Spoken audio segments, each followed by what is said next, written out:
I don't know. I hope so. Guys, I think we're live. What is up? Welcome to Yahoo Movies on Facebook Live. I'm Kevin Ploe. We have some very special guests in the house today. They are the writer, director, and stars of the new movie Baby Driver, Edgar Wright, Ansel Elgort. You're not the first one who's done that to my name. It's a tongue twister. Eiza Gonzalez. Oh, good. And Lily James. Yay. You guys, thank you so much for being here today. Lily James. Lila? Lily. Yes. You guys, we are going to talk all about Baby Driver. We're going to take your questions live on Facebook for the next 20, 30 minutes. So if you have them, just type them into the comment section. At any point, we'll get to as many as we can. As always, keep them fresh, keep them clean. So fresh and so clean. Yeah. Always got to drop the Outcast. Big Boy makes a very brief appearance in the movie. I missed him. He's standing at the bar with Kevin Spacey. Killer Mike and Big Boy are standing at the bar with Kevin Spacey in the movie. In the restaurant. There are a lot of little things. Fresh and so you gotta That's an Easter egg. that's an Easter egg. We're already getting into the Easter eggs. I love it. I love it. People haven't seen it yet. Yes. But that's what's great. Like you were saying when we first met earlier, you were saying I've seen it once and I can't wait to see it twice, 3 times, 4 times, 5 times. Because it's the kind of movie where there's so many little details that you wouldn't catch in the first watch. I've seen it 3 times. I've never seen one of my movies more than 3 times, and I can't wait to see it again. I think it's going to be a movie I watch a lot. It's amazing. I loved this movie. It is so badass and so sweet. Like it achieves this like impossible concoction hybrid of like sweet and charming badassery. Like I loved it so much. The music is on point. We're going to talk all about the music. I gotta say, it hypes you up. Like I saw this movie, and I was like so revved up. I was like, I wanted to go rob a bank after I saw this movie, but luckily it was like. You just said yeah, but like came from the bottom of your heart. Like Yeah. You know what I'm talking about. After watching the ending, you wanted to rob a bank? Yeah, maybe a little bit. I was hyped up. You had to validate your parking first, though. Yeah. And it was like 10 o'clock at night, so there weren't any banks open, so I just went to sleep. Basically what happened. But Edgar, set the premise to this film up for these fine folks on Facebook. Well, the shortest description of the movie, which is how I sort of pitched it originally, was like a car chase movie driven by music. So Ansel's character, Baby, is listening to music the entire time. And, you know, like a lot of us, he uses like music as an escape. But unlike a lot of us, he uses music to escape. You know, he's a badass getaway driver who has like the perfect soundtrack for the robberies. So it was just something that I wanted to make. Like, it was a passion project for me in terms of like, my 2 biggest passions are like music and film. And the idea of like them colliding together was a dream movie. And you are the hippopotamus baby. Tell us a little bit more about him. The hippopotamus baby? The hippopotamus baby. Yes. That's what I get for using. I'm the hippopotamus baby. I think that's in Madagascar. Yes. And Baby is the getaway driver in the film, but he's also sort of the ears and eyes of the film. Because the soundtrack of the movie, am I supposed to be talking to you or talking to them? Oh, let's talk to them. Okay, word. So the soundtrack of the movie is, hello there, is all what Baby listens to. So whatever Baby is listening to is actually what the audience hears. And Baby has tinnitus, a ringing in his ears. So he has to drown that out, humming the drum. He has to drown that out by listening to music. And he's constantly listening to music. And as a result, the whole movie is set to music. And the way Edgar directed it and edited it, he's not the editor, but I'm sure he was sitting there while the guy was doing it and stuff. The way he edited it is all cut to the music. And it makes for a very unique, amazing movie experience. This is a real condition, obviously, but have you heard about people actually using, like, do people do this in real life? Have you heard about people trying to drown out that Yeah, I used to have it when I was a kid. When I was about 7 or 8, I had like sort of a tinnitus for sort of several months. It would come and go, and it was very painful. But at that time, I didn't have a Walkman or anything, so I never figured out that way. I was reading up about it, and I did read about people doing that. And one of the I mentioned it in the script because I was reading up about tinnitus, and they mentioned Barbara Streisand as like a tinnitus sufferer who does listen to music a lot of the time to drown out the whine. But it's a sort of a condition that a lot of people, especially a lot of performers, get it because, you know, they're sort of exposed to loud noises a lot of the time. But it's, you know, and I know actually a couple of director friends of mine who have it. So it's you know, it's something that I had when I was young, and I didn't think of that solution to it, but yeah. Eiza, you are darling. That's your character's name. Yeah. That sounded She also weird out of is. context. She also very dark. She is one of many of these heisters hired by Kevin Spacey's character, who's kind of like the mob boss in this film, to pull off various robberies around Atlanta. Also, a little bit more about her. What's her deal? Well, Darling is this kind of sort of space cadet, quirky, fun bank robber. She's this crazy woman who would die or kill for love. And I think that what I've always really admired about Edgar is the way he creates layered characters. And, it's a story where the characters are in between, like basic, and is an aspect where it doesn't go too deep, but even though in that like fun action-packed movie the characters are deeply layered and you care about the character. So I found it really interesting that Darling was like everyone from the gang kind of like complements each other. We have a form of crazy with bats, and then we have a form of different crazy, maybe like a little bit more under the water crazy with Buddy.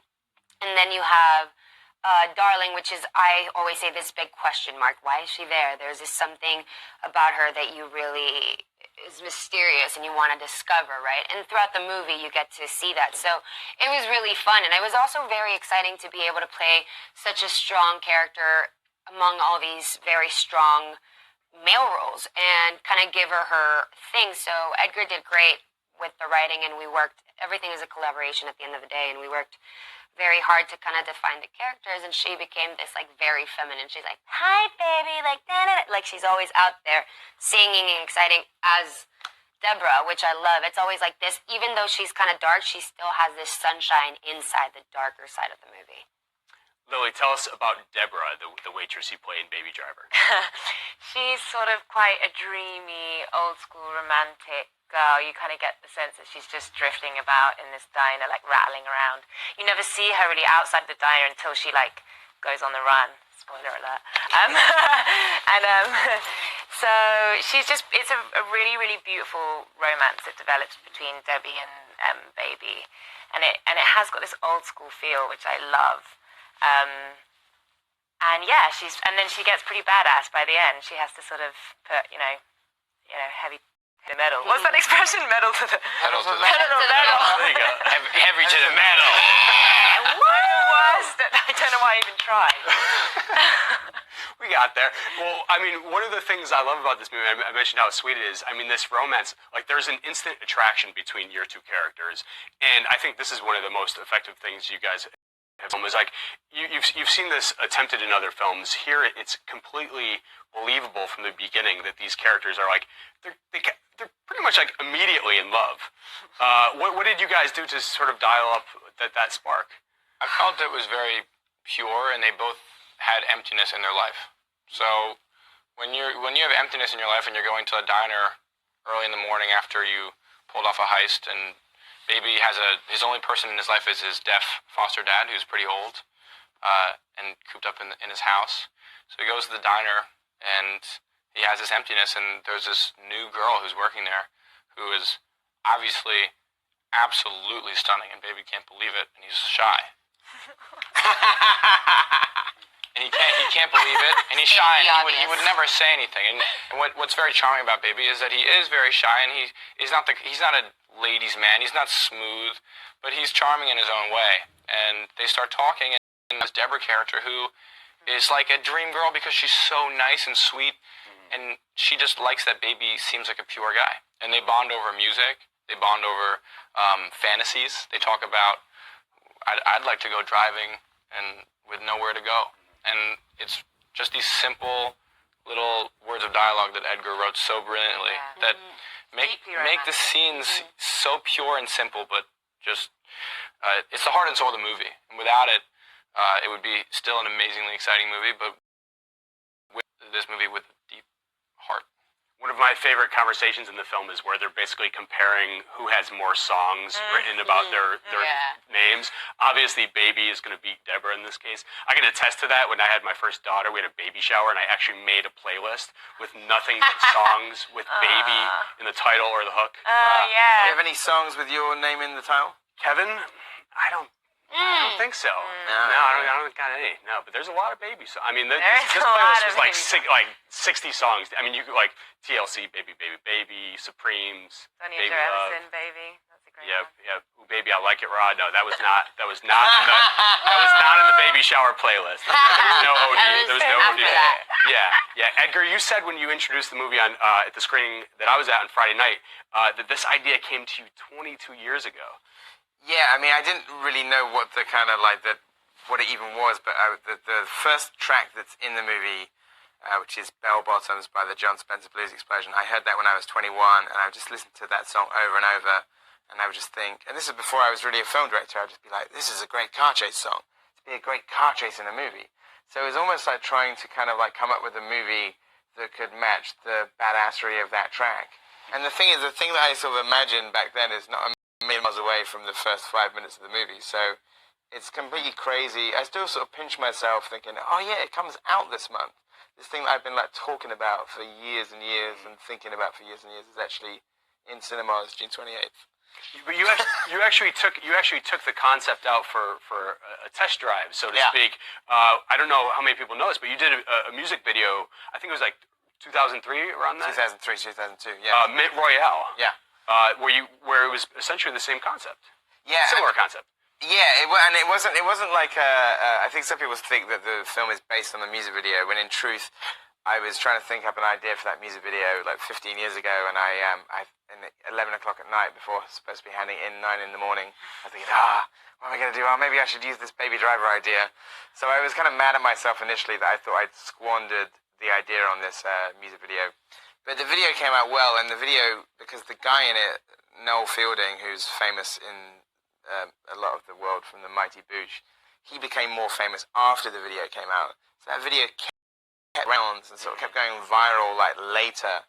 So it ended up being helpful to this movie, because when I was pitching the movie, they'd say, what is it exactly? And I said, well, something a little bit like this. So it was like a test run for the opening scene.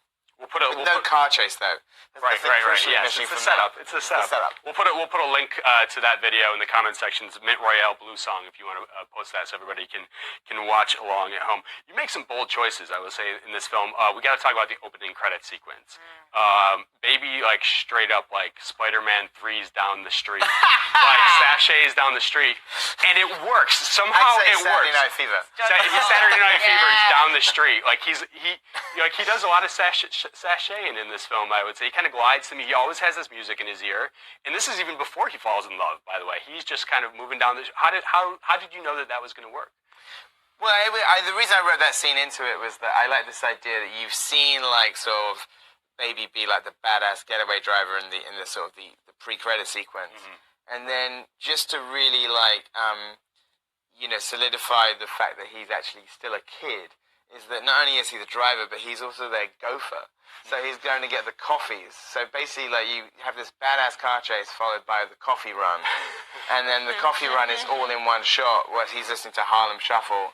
So that was the sort of, and it's funny, like, sort of, definitely like like Saturday Night Fever, the kind of like John Travolta walking down the street. That was definitely an inspiration to that.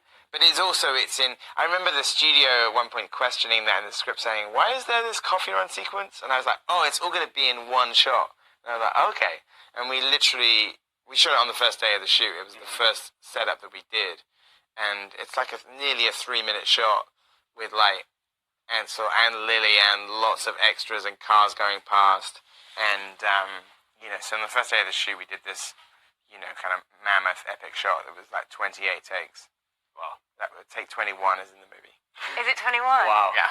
But Ansel is phenomenal in that, and you nailed it every time. Like everyone kind of knows that he can move so good, and I was right at the end, and all I had to do was really sort of walk past the window. I was so worried I was going to screw it up after he'd done all this like phenomenal work. You're like, no. Yeah, sorry, Ansel. But I love that shot so much. I can't wait for people to see it. This movie is really like the perfect marriage of film and music, which is I believe what you were going for. Did you actually write it to music? Yeah, I wrote all this sort of. There's a spider on the floor there. We won't let it near us. No, don't Marcus, take care of kill it. it. The spider has not been killed. It's okay. It's okay. Spider-Man. Getting Spider towards had a someone else. What was your question, Spider? What was your question? Did you write the music. movie to music? Did I write the music for Spiders? No, I picked all of the music. All of the music was written into the script. All the songs were written into the script. Even before I'd written a word, I think I had picked like the 8 big numbers, the big set pieces. I knew what those songs were and vaguely what was going to happen. And then when I was writing the bits in between, I wouldn't write the scene until I had the right song.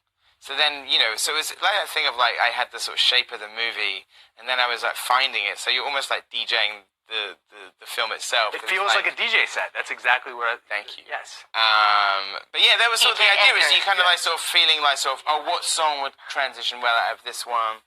So sometimes they flow together, and it should hopefully feel like sort of a playlist in a way. How many songs did you use? There's 35 songs in the movie. And there's 30 of them are on the soundtrack. I was going to say this is That's going to be as much as you can get a 5-part soundtrack. It's going to be like the anthology. No, there's a double vinyl there. Double vinyl? Yeah. Oh, that is awesome. Do you guys have favorite tracks on the soundtrack? There's a lot. All of them. I think. Right. I'll go for, we'll pick one each. I'll go for Hocus Pocus by Focus. Okay. I'll go for Easy by the Commodores. I wanted to say that one. I gotta say Nowhere to Run too, from Martha Reeves, right? Martha, yeah, and the Vandellas. Yeah, and the Vandellas. Baby, I'm Yours, Deborah Lewis. Oh, Baby. I got to go MC Young. There's a little Young MC. MC. Wow, I just lost my old Tequila is a great one too. Yes, Tequila is a great one. And you show off your musical chops. We see Deborah sing. What's your musical background? I love musicals a lot. So I used to sing. I love singing. I want to be a singer. I was actually want to be singing. But I'm just not good enough. But I love it. I love singing. I loved hanging out with Ansel on set because he's obviously a great singer as well. So it was really cool. You are. I saw your City of Stars cover, by the way. I wanted to ask you He's about that. great. What inspired that? Oh, watching the movie. I thought it was a great tune. It reminded me of an old school Frank Sinatra would have sang a ballad, so I decided to do a little cover. Have you gotten any feedback from Ryan Gosling on it? I don't. Well, we met him together, but On I the don't know if carpet he at had seen CinemaCon? Yeah. no, you know what happened that was Was he amazing? No, we were stood next to him. I was at CinemaCon, we were backstage, and we were there to present Baby Driver, and Ryan was there to present Blade Runner. Right. And I know Ryan, so we were chatting away, and he goes, "Oh, I can't wait to see Baby Driver." And I was like, "Oh, well, you're about to see the first 5 minutes of it right now." So then he watched the first 5 minutes with Ryan and Ansel, and I was kind of nervous. I was thinking, "Oh, here's Ryan from Drive watching our car chase." After he said some of the same stunt team, So and what was really cool is there was the first bit where Baby reverses around the corner. Ryan Gosling turned around to me and went. And then he goes, yeah. And then also the other thing that he was, did you notice that he said, he goes, "What made you pick a Subaru?" He goes, "I used to have a Subaru. I didn't know you were a Subi head." So there you go. So Gosling drove a Subaru. Baby Driver got the driver stamp of approval. Yes, that was good. Basically, yeah.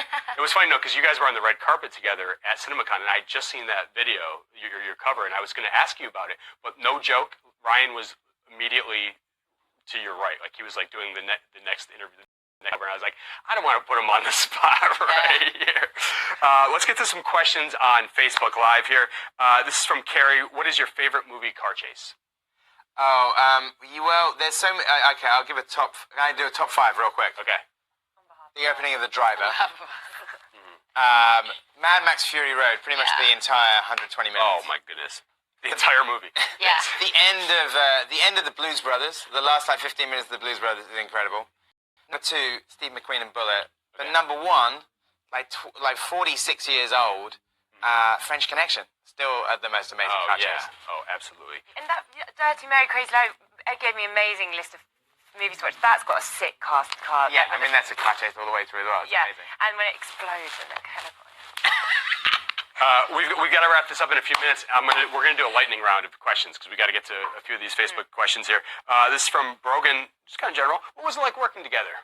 Great. Good. Amazing. Great. Loved it. Great. Baby Driver 2. Not that great, actually. From Garcia, Eiza, how did you get the role? I think you would ask him. I auditioned her. She did great. I tell you who else Rodriguez recommended Eiza to me. There you go. Thanks, Robert. What did you work? Did you work in? I did Robert's From Dusk Till Dawn with him in Alita Battle Angel, yeah. Okay. From Edward, what was it like to work with Jamie Foxx? The best. The best. He kills in this movie. Yeah.